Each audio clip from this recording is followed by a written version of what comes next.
ಇದರ ಜೊತೆಗೆ ಈ ಮಕರ ಸಂಕ್ರಾಂತಿಯ ದಿನ ಎಳ್ಳಿಗೆ ವಿಶೇಷವಾದಂತಹ ಸ್ಥಾನ, ಈ ಎಳ್ಳನ್ನು ದಾನ ಮಾಡಬೇಕು ಅಂತಲೂ ಕೂಡ ಇದೆ. ಏನಿದರ ಹಿನ್ನೆಲೆ? ಇನ್ನೂ ಒಂದು, ಎಳ್ಳನ್ನು ದಾನ ಮಾಡಬೇಕು, ಹೌದು. ಎಳ್ಳು, ಆಮೇಲೆ ಕಂಬಳಿ, ಕರಿ ಕಂಬಳಿನ ದಾನ ಮಾಡಬೇಕು. ಎಷ್ಟೋ ಜನರಿಗೆ ಗೊತ್ತಿಲ್ಲ ಸ್ನಾನ ಹೇಗೆ ಮಾಡಬೇಕು. ಇವತ್ತಿನ ದಿವಸ ನಾವು ದೀಪಾವಳಿ ದಿವಸ ಎಣ್ಣೆ ಎರೆದುಕೊಂಡು ಚೆನ್ನಾಗಿ ಸ್ನಾನ ಮಾಡ್ತೇವೆ. ಇವತ್ತು ಎಳ್ಳನ್ನು ಚೆನ್ನಾಗಿ ತಿಕ್ಕಿ ಅದರಿಂದ ಸ್ನಾನ ಮಾಡಬೇಕು, ಎಳ್ಳಿಂದ. ಅದರ ಹಿನ್ನೆಲೆ ಏನು? ಅದರ ಹಿನ್ನೆಲೆ ಏನು ಅದನ್ನು ಹೇಳಿದಾಗೆ ತಿಲಾ ಹರತಿ ಪಾಪ, ಇದೆಲ್ಲ ಏನು ಗೊತ್ತಾ, ಈ ನಾವು ಮಾಡಿರತಕ್ಕಂತಹ ಪಾಪ, ಅದು ಈ ಜನ್ಮದ್ದಾಗ್ಬೋದು, ಹಿಂದಿನ ಜನ್ಮದ್ದಾಗ್ಬೋದು, ನಮಗೆ ಗೊತ್ತಿಲ್ಲದೇನೆ ಅನೇಕ ಪಾಪ ಕರ್ಮಗಳನ್ನು ನಾವು ಮಾಡ್ತಾ ಇರ್ತೇವೆ. ಅದನ್ನು ಒಪ್ಪಿಕೊಳ್ಳುವಂತಹ ಧೈರ್ಯ ಬೇಕಷ್ಟೇ. ಅದರಿಂದ ಆ ಪಾಪಗಳನ್ನು ನಾವು ಪರಿಹಾರ ಮಾಡಿಕೊಳ್ಳಿಕ್ಕೆ ಹಿಂದಿನ ಋಷಿಮುನಿಗಳೆಲ್ಲ ಒಂದು ಮಾಡಿಟ್ಟಿದ್ದಾರೆ. ನೀವು ತಿಲದಾನ ಮಾಡಲಿಕ್ಕಾಗುತ್ತೋ ಇಲ್ಲೋ ಗೊತ್ತಿಲ್ಲ, ಆ ತಿಲವನ್ನು ಚೆನ್ನಾಗಿ ಉಜ್ಜಿದಾಗ ಎಣ್ಣೆ ಏನು ಬರುತ್ತೆ ಅದನ್ನು ತಲೆ ಮೇಲೆ ಇಟ್ಟುಕೊಂಡು ಸ್ನಾನ ಮಾಡಬೇಕು ಇವತ್ತು ಅಂತ ಹೇಳ್ತಾರೆ. ಅವಾಗ ಏನಾಗುತ್ತೆ, ನಾವು ಮಾಡಿರತಕ್ಕಂತಹ ಎಲ್ಲ ವಿಧವಾದ ಪಾಪಗಳು ಕೇವಲ ಈ ಸ್ನಾನದಿಂದ, ಯಾವುದೋ ನೀವು ಸಮುದ್ರ ಸ್ನಾನಕ್ಕೋ ನದಿ ಸ್ನಾನಕ್ಕೂ ಹೋಗಬೇಕು ಅಂತ ನಿಯಮ ಇಲ್ಲ. ಮನೆಯಲ್ಲಿಯೇ ಎಳ್ಳಿನ ತಲೆ ಮೇಲೆ ಇಟ್ಟುಕೊಂಡು ಸ್ನಾನ ಮಾಡಿದರೂ ನಿಮ್ಮ ಎಲ್ಲ ಪಾಪ ಪರಿಹಾರವಾಗುತ್ತೆ ಅನ್ನೋ ದೃಷ್ಟಿಯಿಂದ ಹಿಂದಿನವರೇ ಅದನ್ನು ಮಾಡಿಟ್ಟುಬಿಟ್ಟಿದ್ದಾರೆ. ಏನಂತ, ಎಳ್ಳನ್ನು ಹಾಕಿಕೊಂಡು ಸ್ನಾನ ಮಾಡಿ. ಆವಾಗ ಆ ಸ್ನಾನದಿಂದಲೇ ಸಮುದ್ರ ಸ್ನಾನ ಮಾಡಿದಂತಹ ಫಲ ನಿಮಗೆ ಸಿಗುತ್ತೆ. ಸಮುದ್ರ, ಯಾಕಂದರೆ ಈ ಎಲ್ಲ ಪರ್ವಕಾಲಗಳಲ್ಲಿ ಸಮುದ್ರವನ್ನು ಯಾವಾಗಂದರೆ ಆವಾಗ ಹೋಗಿ ಮುಟ್ಟುವ ಹಾಗೆ ಇಲ್ಲ, ಅದಕ್ಕೆ ದೋಷವನ್ನೇ ಹೇಳ್ತಾರೆ. ಆದರೆ ಈ ಸಂಕ್ರಮಣದ ಕಾಲದಲ್ಲಿ, ಪರ್ವಕಾಲಗಳಲ್ಲಿ ನಾವು ಸಮುದ್ರ ಸ್ನಾನವನ್ನು ಮಾಡಲೇಬೇಕು ಅಂತ ವಿಹಿತ ಇದೆ. ಆದ್ದರಿಂದ ಯಾರು ಇಂತಹ ದಿನಗಳಲ್ಲಿ ಸಮುದ್ರ ಸ್ನಾನವನ್ನು ಮಾಡ್ತಾರೋ ಅವರ 3 ತಲೆಮಾರಿನಲ್ಲಿ ಮಾಡಿರತಕ್ಕಂತಹ ಪಾಪ ಪರಿಹಾರವಾಗುತ್ತೆ. ಅಷ್ಟೇ ಅಲ್ಲದೇನೆ ಪುಣ್ಯ ಪ್ರಾಪ್ತಿಯೂ ಆಗುತ್ತೆ. ಈ ಪಾಪ ಪರಿಹಾರ ಆಗೋದು ಬೇರೆ, ಪುಣ್ಯ ಪ್ರಾಪ್ತಿ ಆಗೋದು ಬೇರೆ. ಈಗ ಹಸಿವಾದಾಗ ನಾವು ಅಡುಗೆ ಮಾಡ್ಕೊಳ್ಳೋದು ಒಂದು ಆಯ್ತಾ, ಅಡುಗೆ ಮಾಡ್ಕೊಳ್ಳೋದು ಅಂದರೆ ಪಾಪ ಪರಿಹಾರ ಮಾಡ್ಕೊಳ್ಳೋದು ಅಂತ, ಊಟ ಮಾಡೋದು ಅಂತಂದರೆ ಪುಣ್ಯ ಪ್ರಾಪ್ತಿ ಅಂತ ಅರ್ಥ. ಹಾಗಾಗಿ ಅವಾಗ ಬರೀ ಅಡುಗೆ ಮಾಡಿಕೊಂಡ್ರೆ ಹೊಟ್ಟೆ ತುಂಬಲ್ಲ, ಊಟ ಮಾಡಿದರೆ ಹೊಟ್ಟೆ ತುಂಬೋದು. ಹಾಗಾಗಿ ಪಾಪ ಪರಿಹಾರವೂ ಆಗಬೇಕು, ಪುಣ್ಯದ ಪ್ರಾಪ್ತಿಯೂ ಆಗಬೇಕು. ಈ ಎರಡು ಇದ್ದಾಗ ಮಾತ್ರ ನಾವು ಮುಂದಿನ ಜೀವನದಲ್ಲಿ ನಾವೇನು ಸಾಧನೆ ಮಾಡಿಕೊಳ್ಬೇಕು ಅಂತಿರ್ತೇವೆ ಅದು ಸಾಧನೆ ಮಾಡಿಕೊಳ್ಳುವಂತಹ ಅವಕಾಶಗಳು ಹೆಚ್ಚಾಗಿ ದೇವರು ಕಲ್ಪಿಸಿ ಕೊಡ್ತಾನೆ. ಹಾಗಾಗಿ ಯಾವಾಗ ನಮಗೆ ಕಲ್ಪಿಸಿ ಕೊಡೋದೇ ಇಲ್ಲ ಆವಾಗ ನಮಗೆ ಏನು ಸಾಧನೆ ಮಾಡಲಿಕ್ಕೆ ಆಗೋಲ್ಲ. ಹಾಗಾಗಿ ಸಾಧನೆ ಮಾಡಬೇಕು ಅಂತಿದ್ದಾಗ ಎಲ್ಲ ಪರ್ವಕಾಲಗಳನ್ನು ನಾವು ಕಾಯ್ತಾ ಕೂತಿರ್ಬೇಕು. ನಾನು ಆಗಲೇ ಹೇಳಿದೆ, ಪುಣ್ಯಕಾಲ, ಪರ್ವಕಾಲ, ಈ ಗ್ರಹಣದ ಸಂದರ್ಭದಲ್ಲೂ ನಾನು ಇದರಲ್ಲಿ ಮಾತನಾಡಿದ್ದಿದೆ. ಗ್ರಹಣ ಕಾಲ ಅದು ಪರ್ವಕಾಲ. ಈ ಋಷಿಮುನಿಗಳೆಲ್ಲ ಇಂತಹ ಪರ್ವಕಾಲಗಳನ್ನು ಕಾಯ್ತಾ ಇರ್ತಾರಂತೆ. ಅಂದ್ರೆ ಏನಕ್ಕೆ ಪರ್ವಕಾಲ ಅಂತಂದ್ರೆ ಸಾಧನೆ ಮಾಡೋದಕ್ಕೆ. ಅದಕ್ಕೋಸ್ಕರ ಹೇಳ್ತಾರೆ, ನೀವು ಯಾವಾಗ ಕೇಳಿದ್ರಿ, ಎಳ್ಳು ದಾನ ಮಾಡಿ, ಕಂಬಳಿ ದಾರ ಅಥವಾ ಹೊದಿಗೆ ಕಂಬಳಿ ಹೊದಿಗೆಯನ್ನ ದಾನ ಮಾಡುವಂತಹದ್ದು, ತರಕಾರಿಯನ್ನು ದಾನ ಮಾಡುವಂತಹದ್ದು. ಈಗ ಭೋಗಿ ಅಂದ್ರೆ ಈ ಹೊಸ ಪದಾರ್ಥಗಳು ಬಂದಿರುತ್ತೆ, ಹೊಸ ಅಕ್ಕಿ ಬರುತ್ತೆ. ಈಗ ಹೊಸ ಅಕ್ಕಿ ಬರೋಕ್ಕೆ ಪ್ರಾರಂಭ ಆಗುತ್ತೆ. ಅದಕ್ಕೇನು ಮಾಡ್ತಾರೆ, ಹಾಗೆ ನಾವು ಮಾರಾಟ ಮಾಡುವ ಹಾಗಿಲ್ಲ. ಅದಕ್ಕೇನು ಮಾಡಬೇಕು, ಅದಕ್ಕೆ ಅಂತಂದು ಪೂಜೆ ಮಾಡಬೇಕು. ಯಾಕೆ ಅಂತಂದರೆ ಅದರಲ್ಲಿ ಒಂದು ದೇವತಾ ಸನ್ನಿಧಾನ ಇರುತ್ತೆ. ಆ ದೇವತಾ ಅನುಗ್ರಹ ಇಲ್ಲದೆ ಹೋದರೆ ನಮಗಿಷ್ಟು ಅಕ್ಕಿ ಬೆಳೀಲಿಕ್ಕೆ ಸಾಧ್ಯವೇ ಇಲ್ಲ.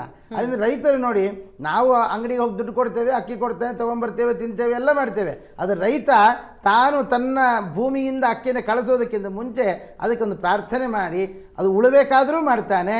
ಅದು ಧಾನ್ಯ ಬಂದ ಮೇಲೂ ಕೂಡ ಅದನ್ನು ದೇವರಿಗೆ ಕೃತಜ್ಞತೆಯನ್ನು ಸಲ್ಲಿಸ್ತಾನೆ. ಆ ಕೃತಜ್ಞತೆಯನ್ನು ಸಲ್ಲಿಸುವಂತಹ ಕಾಲ ಈ ಸಂಕ್ರಮಣದ ಕಾಲ. ಹಾಗಾಗಿ ಉತ್ತರಾಯಣ ಅಂತಕ್ಕಂಥದ್ದು ಬಹಳ ಪುಣ್ಯ ಕಾಲ. ನಾವು ನೋಡಿ, ಕೇವಲ ಅಷ್ಟು ಮಾತ್ರ ಅಲ್ಲ, ಹಸುಗಳ ಪೂಜೆಯನ್ನು ಮಾಡ್ತೇವೆ, ಎತ್ತುಗಳನ್ನು ಬೆಂಕಿಯಿಂದ ಹಾಯಿಸುವಂತಹದ್ದು. ಯಾಕೆಂದರೆ ಅವುಗಳಿಗೆ ದೃಷ್ಟಿ ಆಗದೇ ಇರಲಿ ಎನ್ನುವಂತಹ ಕಾರಣದಿಂದ ನಾವು ಬೆಂಕಿಯಿಂದ ಹಾಯಿಸುವಂತಹದ್ದು, ಅವುಗಳಿಗೆ ಪೂಜೆ ಸಲ್ಲಿಸುವಂತಹದ್ದು, ಇದೆಲ್ಲವೂ ಕೂಡ ವಿಶಿಷ್ಟವಾದಂತಹ ಸ್ಥಾನಮಾನವನ್ನು ಪಡೆದುಕೊಂಡಿದೆ ಈ ಸಂಕ್ರಮಣದ ಕಾಲದಲ್ಲಿ. ಅದೇ ರೀತಿ ನಾವು ಮಾರುಕಟ್ಟೆಯಲ್ಲೂ ಕೂಡ ಗಮನಿಸ್ತೀವಿ, ಕಬ್ಬು, ಕಡಲೆಕಾಯಿ, ಅವರೆಕಾಯಿ ಇದರ ಖರೀದಿ ಜೋರಾಗಿರುತ್ತೆ. ಸೊ ಅಂದ್ರೆ ಪ್ರಕೃತಿಯ ಜೊತೆಗೆ ಮಾನವನ ಒಂದು ಬದುಕು ಸಂಭ್ರಮಿಸುವಂತಹ ಸಂದರ್ಭ ಈ ಒಂದು ಉತ್ತರಾಯಣದ ಸಂದರ್ಭ. ಸೊ ಇದು ಹೇಗೆ, ಇದರ ಹಿನ್ನೆಲೆ ಅದನ್ನು ತಿಳಿಸ್ಕೊಡೋದಾದ್ರೆ ಅಂತ. ಅದೇ ಈಗ ಹಿನ್ನೆಲೆ ಅಂತ ಹೇಳಿದ್ರೆ ಈಗೆಲ್ಲ ಹೊಸದಾಗಿರ್ತಕ್ಕಂತಹ ಬರುವಂತ, ಇನ್ನು ಇಷ್ಟು ದಿವಸ ನಮಗೆ ಅವರೆಕಾಯಿ ಸಿಗ್ತಾ ಇರಲಿಲ್ಲ, ಈಗ ಅವರೆಕಾಯಿ ಸೀಸನ್ ಅಂತ ಹೇಳ್ತೇವೆ. ಅಂದ್ರೆ ಈ ಸಂಕ್ರಮಣದ ಕಾಲದಲ್ಲಿ ಬರುವಂತಹದ್ದು, ಅದು ಕೂಡ ದೇಹಕ್ಕೆ ಶಕ್ತಿದಾಯಕವಾದಂಥ ಪದಾರ್ಥಗಳು, ಅದನ್ನು ನಾವು ಗಮನಿಸಬೇಕಾಗಿರುವಂಥದ್ದು. ಈ ಅವರೆಕಾಯಿ ಆಗ್ಬೋದು, ತೊಗರಿ ಕಾಳು, ಈಗೆಲ್ಲ ಕಾಳುಗಳ ಕಾಲ. ಈ 4 ತಿಂಗಳ ಕಾಲ ಅಂದರೆ ಚಾತುರ್ಮಾಸ್ಯ ಕಾಲ ಅಂತ ಹೇಳ್ತೇವೆ, ಮಳೆಕಾಲ. ಚಾತುರ್ಮಾಸ್ಯ ಕಾಲದಲ್ಲಿ ಬೀಜ ಬಿತ್ತನೆ ಮಾಡಿದಾಗ ಬಂದಂತಹ ಹೊಸ ಫಸಲುಗಳು ಅದು ದೇಹಕ್ಕೆ ಶಕ್ತಿಯನ್ನು ಉಂಟು ಮಾಡುವಂತಹ ಏನೊಂದು ಬಂದಿರುತ್ತೆ, ಅದನ್ನು ದೇವರಿಗೆ ಸಮರ್ಪಣೆ ಮಾಡಿ ತದನಂತರದಲ್ಲಿ ನಾವು ಸ್ವೀಕಾರ ಮಾಡಿದೀವಿ ಅಂತ ಆದರೆ ಮುಂದೆ ಸಾಧನೆ ಮಾಡಲಿಕ್ಕೆ 6 ತಿಂಗಳ ಕಾಲ ನಾವೇನು ದೇವತಾ ಆರಾಧನೆಗಳನ್ನು ಮಾಡಲಿಕ್ಕೋ, ಗೃಹ ಪ್ರವೇಶವೋ, ಮದುವೆ, ಮುಂಜಿ ಮುಂತಾದ ಎಲ್ಲ ಕಾರ್ಯಕ್ರಮ ಮಾಡಲಿಕ್ಕೆ ಒಂದು ಶಕ್ತಿ ಬೇಕು. ಮತ್ತು ಜೊತೆಗೆ ಆ ಭಗವಂತನ ಸಾಧನೆ ಮಾಡಲಿಕ್ಕೆ ದೈಹಿಕವಾದಂತಹ ಶಕ್ತಿಯನ್ನು ಕೂಡ ನಾವು ಪಡೆದುಕೊಳ್ಬೇಕು. ಹಾಗಿದ್ದಾಗ ನಾವು ಸರಿಯಾದ ಪದಾರ್ಥಗಳನ್ನು ತಗೊಳ್ಬೇಕು. ಇವತ್ತು ನಾವು ಸಿಗತಕ್ಕಂತಹ ಜಂಕ್ ಫುಡ್ಗಳನ್ನು ತಿಂತಾ ಹೋದರೆ ನಾವು ಅನಾರೋಗ್ಯದಲ್ಲೇ ಬದುಕಬೇಕಾಗತ್ತೆ.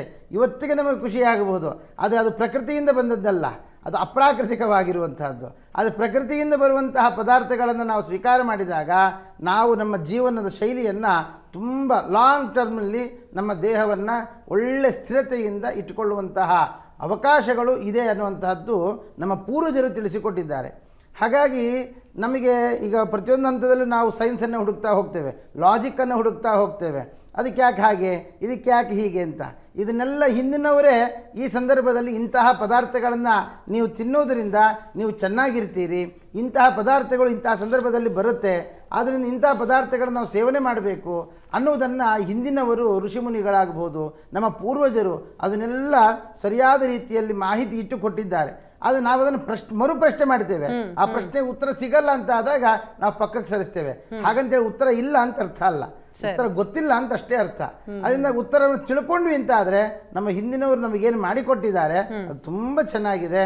ಅದಕ್ಕೆ ಹೇಳ್ತಾರೆ ಧರ್ಮಶಾಸ್ತ್ರದಲ್ಲಿ ಹೇಳುವಾಗ, ನಾವು ಇದನ್ಯಾಕೆ ಮಾಡಬೇಕು ಅದನ್ಯಾಕೆ ಮಾಡಬೇಕು ಕೇಳಬೇಡಿ, no questions, only do it ಅಷ್ಟೇ. ನಾವು ಅವ್ರು ಹೇಳಿದ್ದಾರೆ ನಾವು ಮಾಡಬೇಕು. ಯಾಕೆ ಹೇಳಿದ್ದಾರೆ ಅಂತಂದರೆ ಅದಕ್ಕೊಂದು ಕಾರಣ ಇರುತ್ತೆ, ಅದು ನಮಗೆ ಗೊತ್ತಿಲ್ಲ.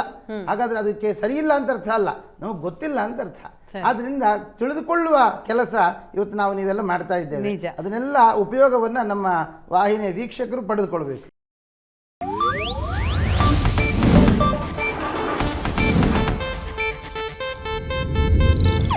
ಇದು ಏಷ್ಯಾನೆಟ್ ನ್ಯೂಸ್ ನೆಟ್ವರ್ಕ್ ಪ್ರಸ್ತುತಿ.